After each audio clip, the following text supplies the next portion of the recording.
আমাদের এসএসএর প্রতিটি সদস্য সর্বক্ষণ প্রশংসনীয় কর্মোদ্যোগ, আনুগত্য, সততা, নিষ্ঠার সাথে দায়িত্ব পালন করে যাচ্ছেন। আমি জানি যে আমার জীবনটা সবসময় খুবই আমি এখন কী বলবো, আমি যেখানে বাবা মা ভাই সব হারিয়েছি স্বাভাবিকভাবে, যেদিন থেকে দেশে ফিরেছি সেদিন থেকে জানি যে কোনো সময় আমার জীবন চলে যেতে পারে, আর সেটা মাথায় রেখেই কিন্তু আমি দেশে ফিরেছি। আমি একটি রাত পার হলে সকালে চিন্তা করি যে হ্যাঁ, আমি আর একটা দিন পেলাম কাজ করতে, কিন্তু আমি পিছিয়ে যাইনি।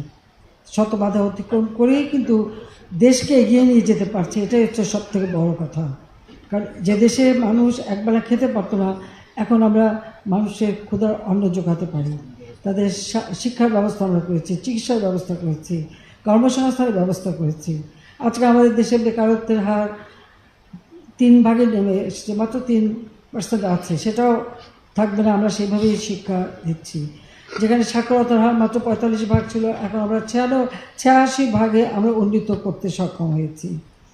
চিকিৎসা সেবা কমিউনিটি ক্লিনিকের মাধ্যমে আমরা মানুষের দোরগোড়ায় পৌঁছে দিয়েছি।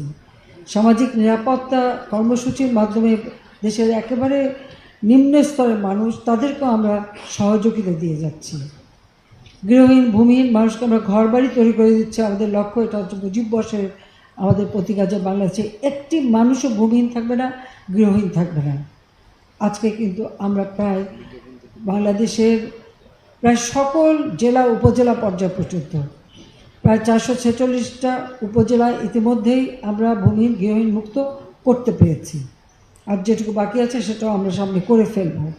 তাতে আমাদের যে হতদরিদ্র, যেটা 25.5 ভাগ ছিল, সেটা এখন মাত্র 5.6 নেমে এসেছে। দারিদ্রের হার যা 41 ভাগ ছিল, সেটা এখন 18.7 ভাগে নেমে এসেছে। আমাদের লক্ষ্য ছিল যে এটা আমরা 16-17% মধ্যে নিয়ে নামিয়ে আনবো, যদি কোভিড-19 অতিমারি দেখা না দিত, যদি ইউক্রেন রাশিয়া যুদ্ধ এবং স্যাংশন কাউন্টার স্যাংশন না হতো, সারা বিশ্বব্যাপী মুদ্রাস্ফীতি এবং প্রত্যেকটা জিনিসের দাম বৃদ্ধি, যেমন তেল, গ্যাস, আমাদের সার, গম, চিনি, যা যা আমাদের ভোজ্য তেল যা বিদেশ থেকে আনতে হয়, প্রতিটি জিনিসের দাম বেড়ে গেছে। সঙ্গে সঙ্গে পরিবহন পরিচালন ব্যয় বেড়ে গেছে, যে জন্য আমরা ওই 18 থেকে আর খুব বেশি নিচে নামাতে আমরা পারিনি।